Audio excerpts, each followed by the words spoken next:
Hi everyone, welcome back to the channel Tradiopathy. So आज ये अपना लेक्चर नंबर 2 है। इसमें हम जानेंगे कि मार्केट एक्चुअली वर्क किस तरीके से करता है। अब ये सिर्फ स्टॉक मार्केट का आउटलुक नहीं है, ये जो वीडियो रहेगी पार्टिकुलर ये इसके बेसिस पे रहेगी कि मार्केट किस तरीके से चलता है। चाहे आपका कमोडिटी मार्केट हो, चाहे इक्विटी मार्केट हो, चाहे स्टॉक मार्केट बेसिकली हो, अपना इक्विटी मार्केट जिसे कहते हैं, चाहे अपना फॉरेक्स मार्केट हो, चाहे क्रिप्टो मार्केट हो, कोई भी ग्लोबल मार्केट है, फिर अपना लोकल मार्केट, किसी भी मार्केट के बारे में बात करेंगे तो एक्चुअली उसके चलने का बेस क्या है उसके बारे में अपन डिटेल में शेयर करेंगे। प्लेयर्स कौन से होते हैं मार्केट में उसके बारे में बात करेंगे। सो मेक श्योर ये वीडियो पूरा देखो। एक रिक्वेस्ट मेरी जरूर रहेगी शुरू में कि अगर आपने फर्स्ट वाला आपने लेक्चर नहीं देखा है, फर्स्ट एपिसोड आपने कंप्लीट नहीं करा जिसमें मैंने पूरा रोड मैप बताया था कि ट्रेडिंग और इन्वेस्टिंग किस तरह से करनी चाहिए, आप कौन से प्लेयर हो, आप कौन से कैटेगरी में आते हो, सब चीज़ मैंने डिटेल में शेयर करी थी। आप अगर खुद को आंसर करोगे उन क्वेश्चंस को जो मैंने क्वेश्चंस उस वीडियो में पूछे थे, तो आपको एक अपने आप ही नया आउटलुक मिलेगा कि मुझे किस तरीके से स्टार्ट करना है, अगर मैं स्टार्ट कर चुका हूं तो अब मुझे आगे किस तरीके से अप्रोच करना है। सब चीज़ें मैंने उसमें आपके संग शेयर करी है। सो मेक श्योर आपने फर्स्ट वाला एपिसोड जरूर देखा है। आई बटन पे मैं लिंक कर दूंगा, लेकिन चैनल पे जाके जरूर देखना। और मैं यही एक रिक्वेस्ट करूंगा आपसे कि इस कोर्स को आप प्रोसेस बाय प्रोसेस देखो, स्टेप बाय स्टेप देखो, वीडियो बाय वीडियो देखो। जिससे क्या होगा, पूरे एक प्रोसेस में रहोगे कि मुझे अब क्या करना है, मुझे नेक्स्ट स्टेप क्या करना है, मुझे अब क्या सीखना है। क्योंकि अगर आप बीच में स्किप कर करके देखोगे, आप सोचोगे कि भाई मुझे तो आता है तो मैं क्यों देखूं। नहीं, कई सारे टॉपिक्स ऐसे होते हैं जो आप मिस कर देते हो। टॉपिक्स भले मिस ना करो, कई सारे पॉइंट्स ऐसे होते हैं, कई सारे की पॉइंट्स ऐसे होते हैं, कॉन्सेप्ट्स ऐसे होते हैं जो आप मिस कर देते हो, जो रह जाते हैं। मुझसे भी काफ़ी सारे कॉन्सेप्ट्स रह जाते हैं। ज़रूरी थोड़ी कि मैंने इस वीडियो में पूरा बता दिया हो, क्या पता कोई कॉन्सेप्ट छूट गया हो। अगर आपको ऐसा लगता है कोई कॉन्सेप्ट छूटा है तो डेफिनेटली कॉमेंट जरूर करना, मैं उसको अलग वीडियो में कवर अप करूंगा। अब ये सारी मेहनत किस लिए कर रहा हूँ, फ्री ऑफ कॉस्ट किस लिए पढ़ा रहा हूँ, प्रीमियम कोर्स यूट्यूब पे फ्री ऑफ कॉस्ट किस लिए डाल रहा हूँ, जिससे उन लोगों का भला हो सके जो डेडिकेटेड है पर थोड़ा सा पैसा कम है, खर्च नहीं करना चाहते, कोर्स नहीं खरीद सकते अभी।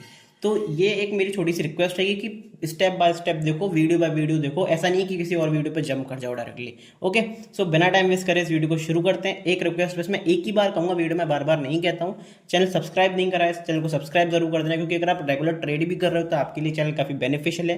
प्लस अगर आप सब्सक्राइब करते हो तो मेरे लिए काफ़ी बेनिफिशियल है। तो ऑल वाला बटन दबा देना जिससे सारे नोटिफिकेशन आपको टाइम टू टाइम मिल जाए। वीडियो को लाइक नहीं करा अब तक, लाइक जरूर कर देना। सो टाइम वेस्ट किस बात का, बढ़ते हैं अपनी सीधे डायरेक्ट वीडियो पे।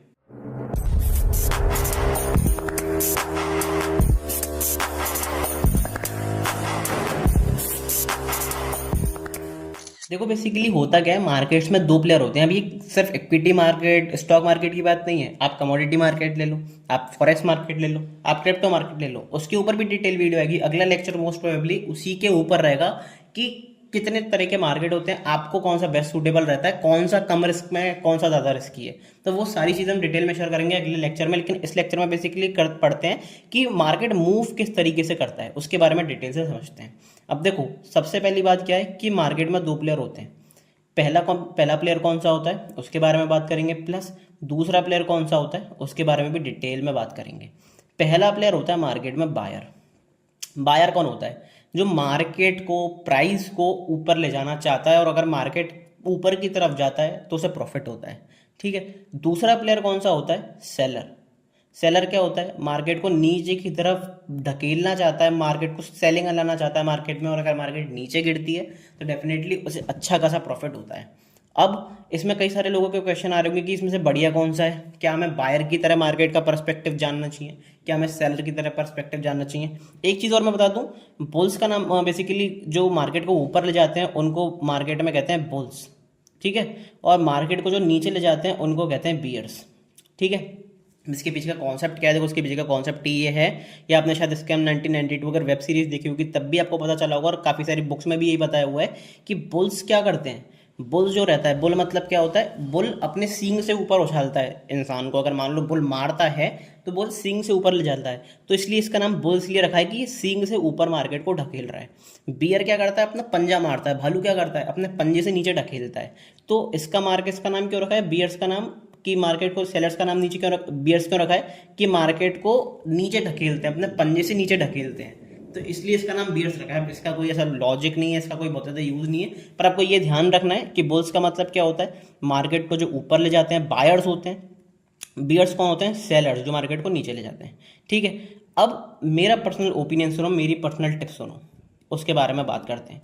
आपको किससे मतलब है, आपको सिर्फ मतलब होना चाहिए पैसे से। ठीक है।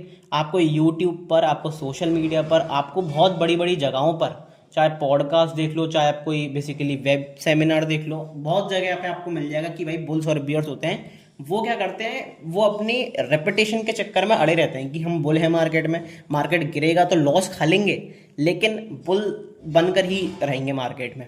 बियर अगर कोई रहता है तो वो ये सोचता है कि मार्केट कितना भी ऊपर जाए हम लॉस खा सकते हैं, पर बियर बनकर ही रहेंगे मार्केट में, जब शॉर्ट होगा तब शॉर्ट करेंगे।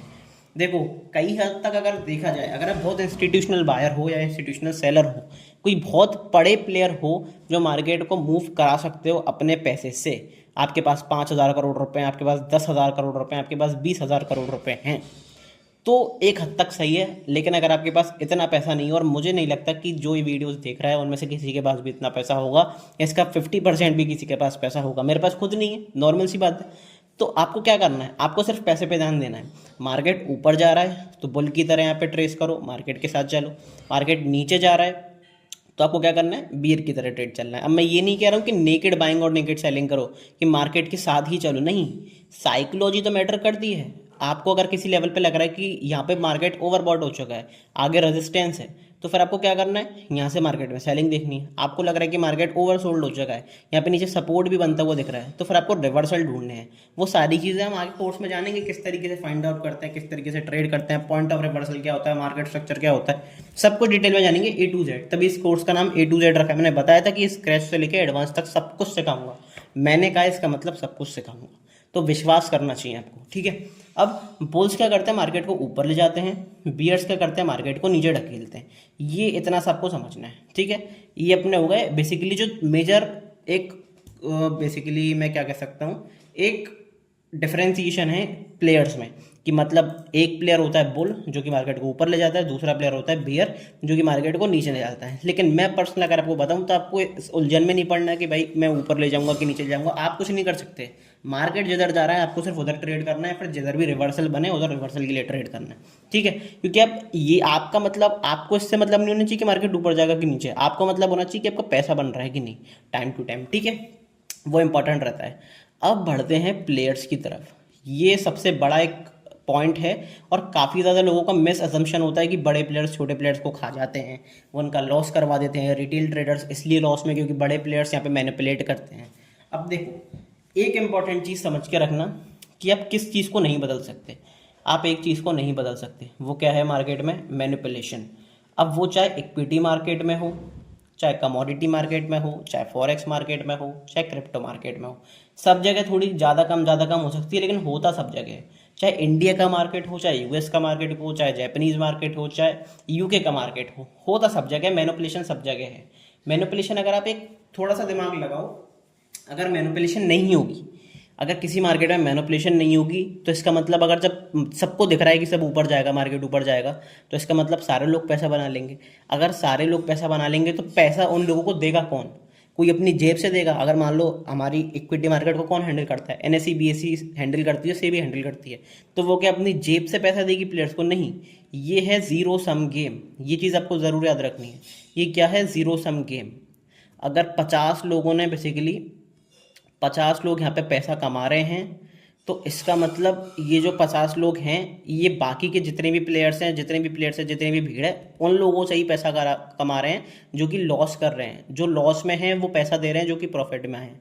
समझ में आया? अगर आज मेरा प्रॉफिट हो रहा है तो इसका मतलब कोई ना कोई लॉस कर रहा है, मैंने किसी का पैसा दबाया है, यहाँ पे मैंने किसी का पैसा जीता है, ठीक है। पर अगर मैं लॉस कर रहा हूँ, इसका मतलब क्या है कि मेरा लॉस हुआ, इसका मतलब मेरा पैसा आज कोई घर लेके गया है, किसी और को प्रॉफिट हुआ होगा। ये इसमें सिंपल सी साइकोलॉजी रहती है। अब कई लोग इसे गैम्बलिंग से अटैच कर देंगे, भाई ऐसा नहीं है। इसमें पूरी टेक्निकल्स लगते हैं, इसमें पूरी फंडामेंटल्स लगते हैं, इसमें पूरी एनालिसिस लगती है, इसमें सब कुछ पूरा इकोनॉमी है। मार्केट क्या है? मार्केट पूरी इकोनॉमी है।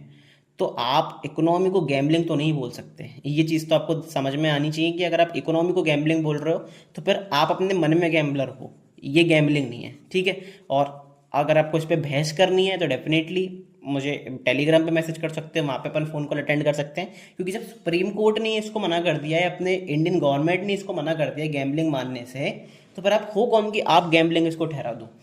आपका लॉस हो सकता है, आपको ऐसा लगता है कि आपका लॉस हो गया है, तो आपने एज अ गैम्बलर इस मार्केट को यहाँ पे अडॉप्ट करा है, आपने इस मार्केट को एज अ गैम्बलर यहाँ पे प्ले करा है, तो वो आपकी गलती है, मार्केट की गलती नहीं है। मार्केट गैम्बलिंग नहीं दिखा रहा, आप गैम्बलिंग कर रहे हो मार्केट में, कॉल पुट लेके, मैं स्टॉक को अनाधुंध खरीद के बेच के, तो आपका पैसा डूब रहा है, तो आपकी गलती है, ना कि मार्केट की और ना किसी गैम्बलर की, ठीक है। सॉरी मेरी बात बुरी लगी होगी, पर यही सच है। अब बढ़ते हैं प्लेयर्स की तरफ। इसमें देखो, एक होता है बड़ा प्लेयर, एक होता है छोटा प्लेयर। बड़े प्लेयर में देखो कौन से आते हैं। बड़े प्लेयर्स में पहले नंबर पे अगर मैं बताऊं तो बड़े प्लेयर्स में आते हैं एफ आई आईज। आपने बहुत सुना होगा, एफ आई आईज ने बिकवाली कर दी, एफ आई आईज ने सेलिंग कर दी, एफ आई आईज ने ये कर दिया, एफ आई आईज ने वो कर दिया। एफ आई आईज एक्चुअली होते क्या ना, एक सेकंड में इसके रिलीज कर देता हूँ। F I eyes, F I eyes होते कौन है? एफ आई आईज होते हैं जो फॉरेन इंस्टीट्यूट्स होते हैं। मैं यहाँ पे लिख देता हूँ, F O R A, foreign institutes, ठीक है। फॉरेन इंस्टीट्यूट्स होते हैं जो कि मतलब बाहर से निवेश करते हैं इंडियन मार्केट में, F I eyes. F I eyes F P eyes में क्या अंतर है उसके बारे में भी अगर मैं बताना चाहूँ तो यहाँ पे आपको बता देता हूँ। एफ आई आईज क्या करते हैं? एफ आई आईज एक तरह से करते हैं ट्रेड। एफ पी आईज क्या करते हैं? एफ पी आईज करते हैं इन्वेस्ट इंडिया में लॉन्ग टर्म के लिए, बहुत लॉन्ग टर्म के लिए, 10 साल के लिए आउटलुक देखना है तो एफ पी आई इन्वेस्ट करते हैं, ठीक है। ये चीज़ आपको दिमाग में रखनी है कि F I eyes institutional traders हैं ये, मतलब आज के लिए पोजीशन बना ली। आज के लिए बेसिकली ऐसा नहीं कि इंट्राडे बेसिस पे ही कर रहे हैं, मतलब अगले महीने के लिए पोजीशन बना ली, 2 महीने के लिए पोजीशन बना ली, 6 महीने के लिए पोजीशन बना ली। F P I portfolio management, वो क्या करते हैं? वो इन्वेस्ट करते हैं बेसिकली, 10 साल के लिए इन्वेस्ट करना है, 15 साल के लिए इन्वेस्ट करना है, 8 साल के लिए इन्वेस्ट करना है। वो लंबे टाइम तक इन्वेस्ट करके रहते हैं किसी भी और कंट्री में जिसमें उनको दिखता है कि अंडर डेवलप्ड है, डेवलपिंग में है, बेसिकली डेवलपिंग कंट्री है, आगे 10 सालों में बहुत डेवलप हो जाएगी। जैसे इंडिया, इसका बेस्ट एग्जांपल कौन सा है? इंडिया। तो डेफिनेटली इंडिया पे इसलिए एफ आई आई इसका बड़ा पैसा लग रहा है, एफ पी आई इसका बड़ा पैसा लग रहा है। दूसरे इंस्टीट्यूट, दूसरे बेसिकली ट्रेडर्स कौन से होते हैं? दूसरे इसमें प्लेयर्स होते हैं कौन से? D I eyes. D I eyes क्या करते हैं? डी आई आईज के बारे में बात करते हैं। डी आई आईज होते हैं डोमेस्टिक, मतलब अपने इंडिया के इंस्टीट्यूट्स। जैसे एफ आई आईज कौन होते हैं? कि बाहर के इंस्टीट्यूट्स हैं। डी आई आईज कौन होते हैं? कि डोमेस्टिक इंस्टीट्यूट्स हैं। काफ़ी सारे इंस्टीट्यूट्स होते हैं जो कि मतलब बड़ा बल्क में पैसा लेते हैं, ठीक है। थर्ड कौन से तो होते हैं? थर्ड होते हैं प्रोपराइटरी डेस्क। प्रॉपराइटरी डेस्क का मतलब क्या होता है भाई? प्रॉपराइटरी डेस्क देखो, ऐसा कुछ डेफिनेशन तो नहीं है पर लेकिन प्रॉपराइटरी डेस्क ऑलमोस्ट आप मान सकते हो ये सारे ब्रोकर्स, जितने भी सारे ब्रोकर्स हैं जो कि अपना पैसा लगाते हैं, जैसे ग्रो हो गया, जीरोधा हो गया, धन हो गया, अलग अलग ब्रोकर्स जो अपना पैसा लगाते हैं बल्क में लेकर सारे अपने क्लाइंट्स का, वो प्रॉपराइटरी डेस्क आप एक हद तक उन्हें कह सकते हो। या फिर बेसिकली जो अपने में अगर बात करूँ तो प्राइवेट इंस्टीट्यूट्स प्लस अपने जो कौन से होते हैं कॉर्पोरेट वाले, कॉर्पोरेट सेक्टर के प्रॉपरेटरी डेस्क होते हैं, एक तरह से भी ये मान सकते हो। अगर ज़्यादा कन्फ्यूजन में क्रिएट ना करना चाहूँ बता के, तो आप ये मान सकते हो। सबसे बड़ा जो 4th नंबर का प्लेयर है वो कौन सा होता है? Retail trader. Retail trader, retail trader कौन? आप, मैं, बाकी के जितने भी लोग जो छोटे पैसे से ट्रेड करते हैं, जो बहुत बड़े बल्क में पैसा जिनके पास नहीं है, जो 93% लॉस में है। 93% रिटेल ट्रेडर्स लॉस में, जिनको नहीं पता उन्हें बता दूं कि 93% रिटेल ट्रेडर्स लॉस में एज पर सेबी डेटा, ठीक है। इसका मतलब सिर्फ 7% लोग ही हैं जो प्रॉफिटेबल हैं। अब प्रॉफिटेबल मतलब समझ रहे हो क्या है? प्रॉफिटेबल मतलब ऐसा नहीं कि अच्छा पैसा बना है, प्रॉफिटेबल मतलब 1 रुपया, अगर 1 रुपया भी कोई प्लस में, नेट नेट 1 रुपीज़ भी कोई प्लस में है तो वो 7% में आ रहा है। अब अगर ये सोचो कि उनका परसेंटेज कितना कम होगा जिन्होंने अच्छा खासा पैसा बना लिया, 1 लाख रुपए भी जिसने अगर प्रॉफिट कर लिया होगा नेट नेट, तो वो सोचो कितने कम परसेंटेज में होगा, कितना कंपटीशन है यहाँ पे। अब मैं यहाँ से मैं डराना नहीं चाह रहा हूँ, यहाँ से मैं सिर्फ ये सिखाना चाह रहा हूँ कि कंपटीशन तो है, पर अगर आप कंपटीशन को बीट कर पा रहे हो तो आप कितनी अलग फील्ड में हो, कितनी यूनिक फील्ड में हो, और आपकी फील्ड किस तरह की है, कितनी कॉम्पिटिटिव फील्ड है, चाहे वो एजुकेशन से रिलेटेड हो, चाहे वो किसी स्पोर्ट्स से रिलेटेड हो, कितनी कॉम्पिटिटिव फील्ड है आपकी। तो ये चीज़ आपको समझनी पड़ेगी कि आप भी किसी छोटी मोटी फील्ड में नहीं हो, आपका कोई काम छोटा मोटा नहीं है, आप अच्छी फील्ड में हो, बड़ी फील्ड में हो जिसमें कंपटीशन हाई है, लेकिन उसमें भी अगर आप सक्सेस पाते हो तो आपके लिए कितनी अच्छी एडवांटेज हो सकती है, आप कितने लॉन्ग रन में एक माइंडसेट क्रिएट हो सकता है कि मैं इतने बड़े कंपटीशन में जीत रहा हूँ, इसका मतलब मैं कुछ भी कर सकता हूँ ज़िंदगी में। ये चीज़ हमेशा याद रखना कि मैं ये ऐसा समझता हूँ, मैंने ये अपनी लाइफ में सीखा है लोगों को देखते हुए, एनवायरनमेंट को देखते हुए, कि ह्यूमन कैपेबिलिटी कुछ भी कर सकती है अगर उसको करना है तो। कितनी भी गंदी सिचुएशन हो, कितना भी खराब सिचुएशन हो, अगर किसी को कुछ करना है तो डेफिनेटली वो लाइफ में कुछ भी कर सकता है। ये चीज़ आपको समझ के रखनी है, ओके। अब एक इम्पॉर्टेंट बेसिकली जो डिस्कशन है अपना वो ये रहेगा कि फाइट किस में होती है, फाइट, ठीक है। फाइट किस में होती है, अभी वो हाथ मुक्के लात मुक्के वाली फाइट नहीं है, ये बेसिकली फाइट है कि सब लोगों को क्या लगता है कि जो बड़े प्लेयर्स हैं जैसे कि एफ आई आईज हो गए, डी आई आईज हो गए, वो रिटेलर्स के अगेंस्ट है, लेकिन ऐसा बिल्कुल भी नहीं है। बेसिकली क्या होता है, मान लो एफ आई आईज क्या होते हैं, इंस्टीट्यूट्स होते हैं, एक इंस्टीट्यूट नहीं बहुत सारे इंस्टीट्यूट। तो मान लो ये एक एफ आई आई वन है, ठीक है, एफ आई आई वन नाम दे देते हैं। यहाँ पे एक एफ आई आई टू है, यहाँ पे टू नाम दे दिया। यहाँ पे एक एफ आई आई थ्री है, थ्री नाम दे दिया, ठीक है। यहाँ पे मैं कह देता हूँ कि डी आई आई वन है, यहाँ पे मैं कह देता हूँ डी आई आई टू है, ठीक है। यहाँ पे मैं कह देता हूँ डी आई आई थ्री है। मतलब एक डी आई आई, एक डोमेस्टिक फर्म, दूसरी डोमेस्टिक फर्म, तीसरी डोमेस्टिक फर्म, ऐसे ही फॉरेन इन्वेस्टमेंट फर्म। यहाँ पे मैं एक और डी आई आईज बना देता हूँ कि मतलब एक और डोमेस्टिक फर्म है। यहाँ पे क्या है, यहाँ पे रिटेलर्स हैं, यहाँ पे एक बेसिकली रिटेलर है, एक रिटेलर नहीं, सारे रिटेलर्स का ग्रुप है जो कि रिटेल ट्रेडर्स हैं। तो ऐसा नहीं है कि ये मिलके ये तीनों अपनी टीम अप करके रिटेलर्स को धोखा देते हो, नहीं, ऐसा बिल्कुल भी नहीं है, ये मिसकंसेप्शन है।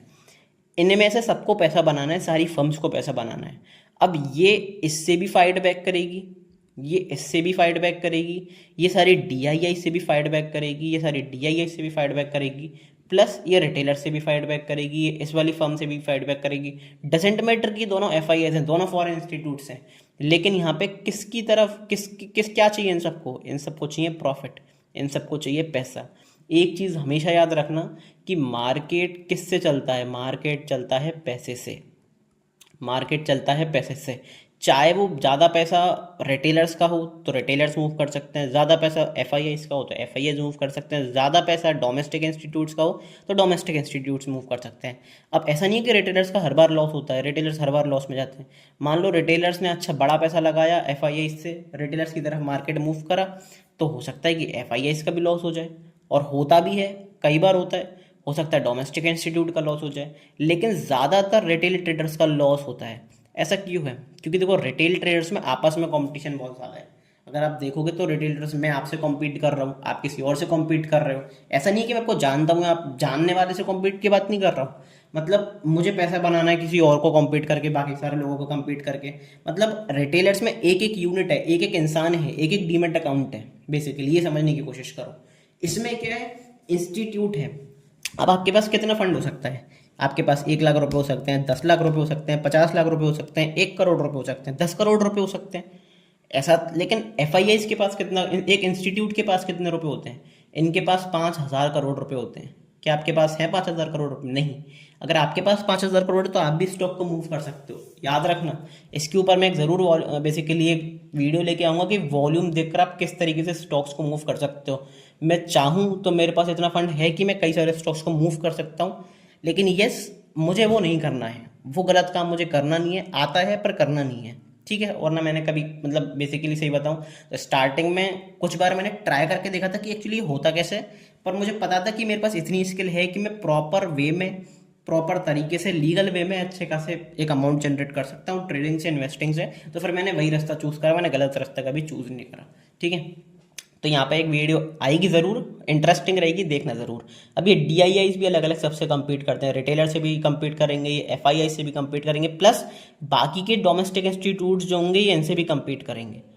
तो ऐसा नहीं है आपस में कम्पीट नहीं करते, आपस में भी कम्पीट करते हैं, सब आपस में कम्पीट करते हैं। पर रिटेलर क्यों मारा जाता है यहाँ पे, क्योंकि रिटेलर एक सिंगल यूनिट है। रिटेलर्स में क्या होती है कि यूनिट्स होती हैं अलग अलग, कि आप अलग हो, मैं अलग हूँ, आपका मेरा किससे कंपटीशन है, आपसे भी है, और बाकी के रिटेलर से भी कंपटीशन है, एफ आई आई से भी कंपटीशन है। तो रिटेलर्स के लिए कंपटीशन ज़्यादा है तो रिटेलर्स में सक्सेस रेट कम है, और ये तो नॉर्मल सी लॉजिक की बात है, जहाँ पे कंपटीशन ज़्यादा होगा वहाँ पे सक्सेस रेट कम होगी। अगर आप किसी यूपीएससी का एग्जाम दे रहे हो तो वहाँ पे कंपटीशन बहुत ज़्यादा है तो सक्सेस रेट कम है, बहुत चुनिंदा लोग यहाँ पे आगे की तरफ बढ़ते हैं।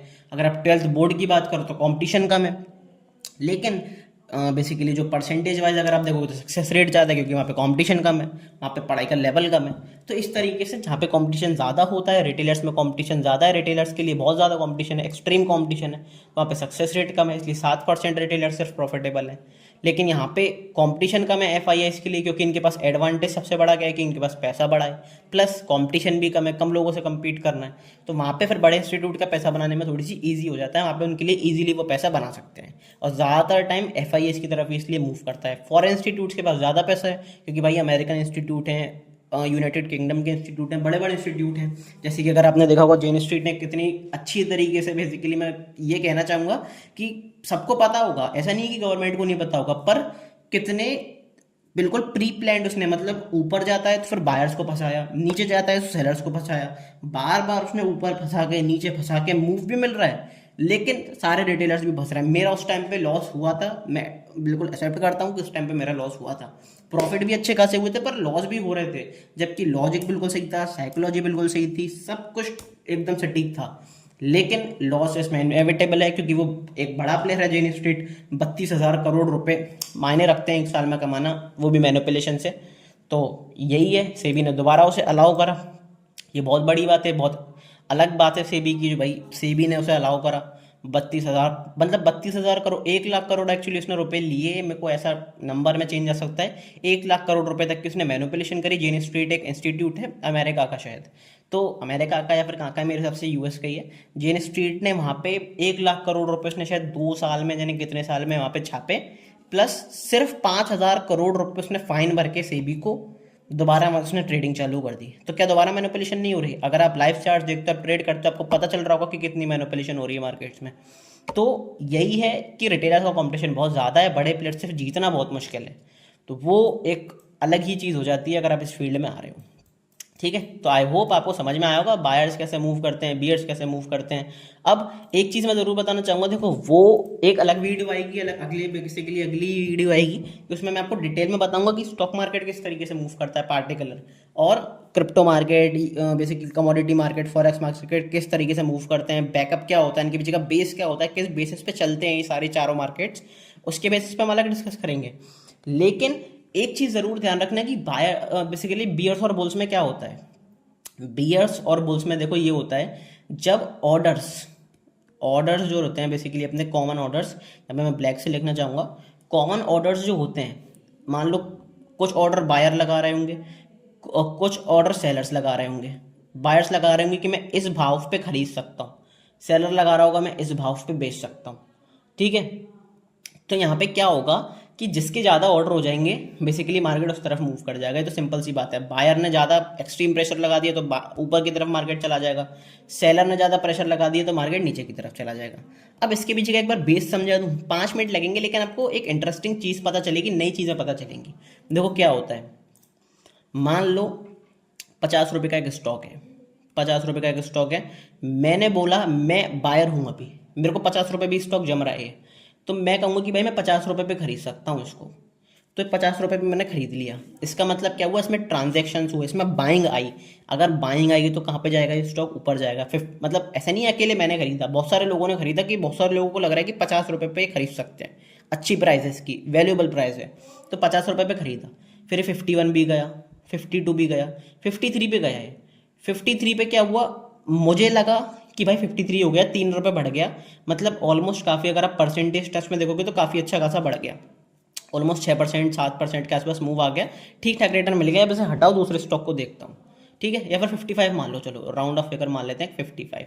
55 इसका क्या हुआ, एक राउंड फिगर भी है 55, मतलब 5 के मल्टीपल्स में, तो वो भी एक कहीं ना कहीं इम्पैक्ट डालता है प्रॉफिट बुकिंग पे। प्लस मैंने प्रॉफिट बुक कर लिया 55 पे, क्योंकि 10% का मूव आ गया है, तो ठीक है मेरे लिए, ठीक है 10% यहाँ पे मेरे रिटर्न्स बन गए पॉजिटिव में। ठीक है, एक चीज़ ये हो गई। अब होगा क्या कि यहाँ पे मैंने प्रॉफिट बुकिंग कर ली। अब अगर बाइंग के ट्रेड्स, ये जरूर याद रखना, अगर बाइंग के ट्रेड्स एग्जिट होते हैं, बाइंग एग्जिट हो रही है, बाइंग कम हो रही है, इसका मतलब क्या होगा, सेलिंग आएगी। अगर सेलिंग के ट्रेड्स, किसी ने सेलिंग करी है और अगर वो सेलिंग के ट्रेड्स को काट रहा है, एग्जिट कर रहा है, इसका मतलब क्या होगा, बाइंग आएगी। इसका मतलब समझाता हूँ मैं क्यों। बाइंग को आप पॉजिटिव लो, सेलिंग को आप नेगेटिव लो, सिंपल सा समझते हैं। मान लो यहाँ पे पॉजिटिव इसने करा, स्टॉक को पॉजिटिव करा, स्टॉक में बाइंग करी, अगर मैं पॉजिटिव को बंद करूंगा तो यहाँ पे ऑलमोस्ट क्या हो जाएगा, ऑलरेडी क्या हो जाएगा, नेगेटिव हो जाएगा, तो यहाँ पे सेलिंग आ गई। यहाँ पे नेगेटिव था, सेलिंग करी थी मैंने पहले, सेलिंग के ट्रेड्स को मैं काटूंगा, नेगेटिव को यहाँ पे बंद करूंगा, तो क्या होगा, अल्टीमेटली पॉजिटिव होगा। इस चीज़ से आपको थोड़ा सा आइडिया मिला होगा कि मैं क्या कहने की कोशिश कर रहा हूँ, क्या समझाने की कोशिश कर रहा हूँ। 50 रुपये का स्टॉक है, 55 पे जाके मैंने क्या करा, यहाँ पे मैंने पॉजिटिव करा था, यहाँ पे मैंने बाइंग करी थी, ठीक है। अब यहाँ पे मैंने स्टॉक में एग्जिट करा, तो जब मैंने बाइंग की पोजीशन काटी तो अपने आप वो नेगेटिव की बेसिकली सेलिंग की पोजीशन आ गई। प्लस जब रिटेलर्स को दिखेगा, जो जिन्होंने भी एंट्री नहीं बनाई, जिन्होंने 50 पे नहीं खरीदा, उन्हें क्या दिखेगा 50 रुपये के स्टॉक में कि भाई देखो 55 नंबर राउंड फिगर भी है, यहाँ से सेलिंग भी आ रही है, तो रिटेलर्स प्रॉफिट बुक करेंगे। तो जो मतलब ऐसा मान लो कि मैंने कोई पोजीशन नहीं बनाई, ये बाकी के रिटेलर्स की पोजीशन है। अब थोड़ा सा गेम चेंज करते हैं, मान लो मैंने कोई भी पोजीशन नहीं बनाई, मैंने कोई भी स्टॉक नहीं लिया, बाकी सारे लोगों ने 50 रुपये में स्टॉक लिया। मुझे दिख रहा है कि भाई ये 55 रुपये आ चुका है, राउंड फिगर भी है, 10% मूव भी कर चुका है, इतना अपसाइड मोमेंटम भी आ चुका है थोड़े टाइम में। प्लस यहाँ पे लोग, मेरे को साइकोलॉजी क्या कहती है कि भाई क्या होना चाहिए क्या नहीं होना चाहिए, अब क्या होगा, नेक्स्ट मूव क्या हो सकता है, वो प्रेडिक्ट करना साइकोलॉजी का काम है। तो मुझे लग रहा है भाई 55 रुपये पे प्रॉफिट बुकिंग भी आ सकती है, क्योंकि राउंड फिगर है, प्लस रिटेलर्स भी प्रॉफिट बुक करेंगे तो ऑलमोस्ट नेगेटिव होगा। और रिटेलर्स अगर प्रॉफिट बुक कर रहे हैं, मुझे दिख रहा है वो सेलिंग की तरफ जाता हुआ, तो मैं क्या 55 पे सेलिंग नहीं करूंगा? बिल्कुल करूंगा, छोटे नंबर के लिए करूंगा पर सेलिंग करूंगा। तो यहाँ पे मैंने 55 पे वो सेल कर दिया, तो यहाँ पे डबल नेगेटिव आ गए, मतलब डबल सेलर्स आ गए। इन जो जिन्होंने बाइंग करी थी उन्होंने अपनी पोजीशन एग्जिट कर दी, तो एक सेलिंग ये आ गई। प्लस जो नए सेलर्स थे, जो मैंने अभी सेल करा है, वो सेलर्स आ गए। तो यहाँ पे सेलिंग जो हो गई वो 2x हो गई। समझ में आ गया क्या हुआ? यहाँ पे जिन्होंने प्रॉफिट बुक करा उनकी सेलिंग प्लस नए सेलर्स की एंट्री, इसका मतलब डबल सेलिंग आ गई। तो 55 से वो दोबारा आ गया 52। तो इस तरीके से क्या हुआ, प्राइस का नेगोशिएबल हुआ, प्राइस नेगोशिएबल है, प्राइस का नेगोशिएशन हुआ। कैसे हुआ? मुझे लग रहा था कि भाई 50 में खरीदने लायक है, कुछ को लगा कि 51 में भी खरीद सकते हैं, और लगा 52 में भी खरीद सकते हैं, फिर औरों को लगा 54 में भी खरीद सकते हैं, औरों को लगा 55 में भी खरीद सकते हैं। तो होगा क्या कि सारे बायर्स यहाँ पे रेडी थे खरीदने के लिए, लेकिन जब लगा कि भाई 55 इतना ऊपर कर चुका तो थोड़ा सा नीचे आने दो। फिर ऑलरेडी जब सबको, जो सेलर होगा मार्केट में, उसे लगाओ कि भाई 55 आ चुका है तो अब बेच सकते हैं हाइयर प्राइस पे, ठीक है। तो उसने हाइयर प्राइस पे बेचा। प्लस क्या हुआ, यहाँ पे एक डिप आई, नीचे की तरफ डिप आई। अब जो यहाँ पे रिटेलर्स जिनकी लास्ट में एंट्री छूट गई थी बाइंग में, वो क्या करेंगे, वो सोचेंगे कि काफ़ी ज़्यादा नीचे आ चुका है तो इस प्राइस पे बाय कर सकते हैं, हो सकता है यहाँ से और नीचे चला जाए तो यहाँ पे बायर्स बाय कर सकते हैं, हो सकता है और नीचे चला जाए, यहाँ पे बायर्स बाय कर लेंगे। तो किसी न किसी डिप पे तो बाय करेंगी, मतलब कोई अच्छा प्राइस मुझे, जो मेरे हिसाब से वैल्यूएबल प्राइस होगा, उस प्राइस पे मैं बाय करूंगा। सिंपल सी बात है। तो ये चीज़ आपको समझ में आनी चाहिए कि बायर्स में और सेलर्स में नेगोशिएशन किस तरीके से चलता है। सिंपल है बहुत। आपको जो बायर्स को जो वैल्यूएबल प्राइस रख रही है उस पर बायर्स खरीद लेते हैं। मान लो कोई 100 रुपये का स्टॉक था, वो गिर के आ चुका है 40 रुपये पे, और बहुत तगड़ा स्टॉक है, फंडामेंटल अच्छे हैं, टेक्निकल अच्छे हैं, आउटलुक अच्छा है, फ्यूचर अच्छा है कंपनी का, सब कुछ बढ़िया है। उसे क्या लग रहा है कि भाई अच्छा प्राइस आ चुका है, 60%, काफ़ी 60% करेक्ट हो चुका है ऑलमोस्ट टॉप से। तो उसे सिंपल सा क्या दिखेगा कि भाई अच्छा प्राइस आ चुका है तो मैं यहाँ पे 40 पे बाय कर लेता हूँ, हो सकता है वो 40 से 38 भी चला जाए, वो होल्ड करके रहेगा क्योंकि अच्छा स्टॉक है। 38 पे कोई और बायर देखेगा, कि कोई और लोग देखेंगे कि भाई और गिर रहा है पर अच्छा स्टॉक है फंडामेंटली, 38 पे भी किसी ने बाइंग कर ली। 35 पे आ गया मान लो गिर के वो, तो किसी ने 35 पे बाइंग कर ली। तो अल्टीमेटली जब अच्छा स्टॉक है, अच्छी कंपनी है, अच्छा परफॉर्मेंस है, इकोनॉमिक्स अच्छी है, उसकी प्रॉफिटेबिलिटी अच्छी है, रेवेन्यू जनरेशन अच्छा है, सब कुछ अच्छा है, लेकिन वो गिर रहा है मार्केट सेंटीमेंट्स की वजह से सिर्फ, तो 35 पे किसी ने बाइंग कर ली। अब मान लो 35 पे एक्सट्रीम बाइंग हुई, 35 पे मोस्ट रिटेलर्स ने, सबसे ज़्यादा रिटेलर्स ने, इंस्टीट्यूट ने, सब ने 35 पे बाइंग करी, तो वो 35 से उछल के फिर दोबारा 60 चला गया। तो यहाँ पे क्या हुआ, इस तरीके से इन्वेस्टिंग करते हैं, इस तरीके से ट्रेडिंग करते हैं। अभी इक्विटी ट्रेडिंग की बात है, इन्वेस्टिंग की बात है, अच्छा पोर्टफोलियो किस तरीके से बनाना है, अच्छा ट्रेड किस तरीके से करना है, ये सब वो बातें हैं। ट्रेडिंग फ्यूचर एंड ऑप्शंस किस तरीके से करते हैं, क्या होता है, मार्केट के टाइप्स क्या होते हैं, वो सब चीज़ें हम अगली वीडियो में जानेंगे। पर इस वीडियो में आपको ये समझ में आएगा कि बायर सेलर्स का कॉम्बिनेशन, एक नेगोशिएशन किस तरीके से चलता है मार्केट में, चाहे वो इक्विटी मार्केट हो, चाहे कमोडिटी मार्केट हो, चाहे सिल्वर हो, चाहे गोल्ड हो, चाहे क्रिप्टो करेंसी हो, चाहे बिटकॉइन हो, फॉरेक्स हो, करेंसी हो, कुछ भी हो, बायर सेलर्स का नेगोशिएशन इसी तरह से चलता है मार्केट में, और आगे भी इसी तरह से चलता रहेगा। नॉर्मल सी बात है। मार्केट क्या कभी भी स्टेबल हो सकता है? स्टेबल का मतलब आपको क्या लगता है कि मार्केट में कभी ऐसा हो सकता है कि बायर्स और सेलर्स स्वीकार कर लें कि यही एग्जैक्ट प्राइस होनी चाहिए किसी स्टॉक की, किसी इंडेक्स की? कभी भी नहीं होगा, याद रखना, ऐसा कभी भी नहीं होगा कि मार्केट में कोई भी सारे बायर्स और सारे सेलर्स मान लें कि एक स्टॉक की यही प्राइस होनी चाहिए। क्योंकि अगर मान लो 50 रुपये पे मैं खरीद रहा हूँ स्टॉक, वो 52 चला गया, सेलर को भी लग रहा है कि 52 पे सही प्राइस है, मुझे भी लग रहा है 52 पे सही प्राइस है। तो भाई 52 पे अगर कोई खरीदेगा ही नहीं, क्योंकि लग रहा है 52 पे सही प्राइस है, तो 52 पे कोई खरीदेगा ही नहीं जो बेसिकली बायर होगा। तो 52 पे क्यों खरीदेगा, तो बाइंग क्यों आएगी वहाँ पे। अगर कोई सेलर बेचेगा ही नहीं, सेलर को लग रहा है कि भाई 52 प्राइस वैल्यूएबल है, तो 52 प्राइस पे कोई बेचेगा ही क्यों, क्योंकि उसे पता है कि ये स्टॉक तो नीचे जाना ही नहीं है। तो यहाँ पे क्या हो जाएगा, यहाँ पे स्टॉक ब्लॉक हो जाएगा, ऐसा कभी हो नहीं सकता। इसलिए बायर सेलर्स में कभी भी यहाँ पे संतुष्टि नहीं हो सकती, सेटिस्फेक्शन मूव नहीं आ सकता।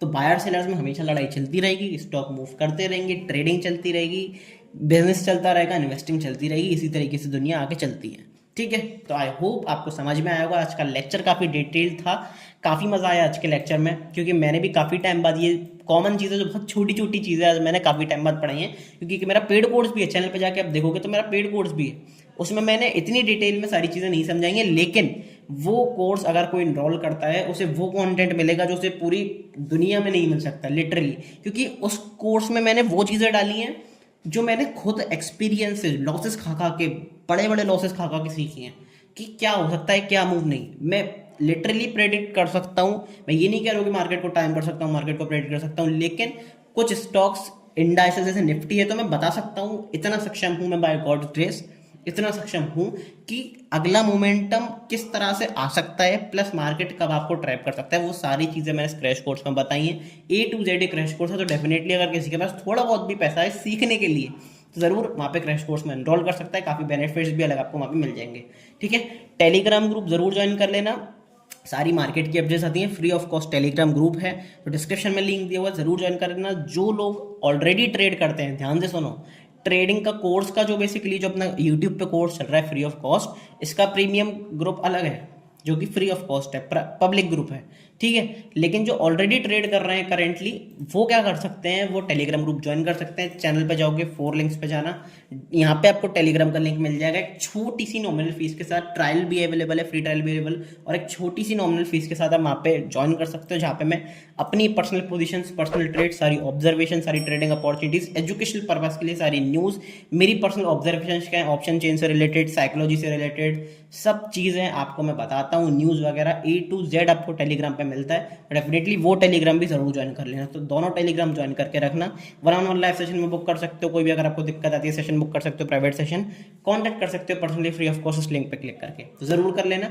मिलते हैं लाइव वीडियो में अगले लेक्चर में, और अपडेट्स जो होंगी वो सारी टेलीग्राम ग्रुप पे आएंगे, तो डिस्क्रिप्शन में ये जो कोर्स वाला ग्रुप है इसको तो जरूर ज्वाइन कर लेना, डिस्क्रिप्शन में लिंक दिया हुआ है।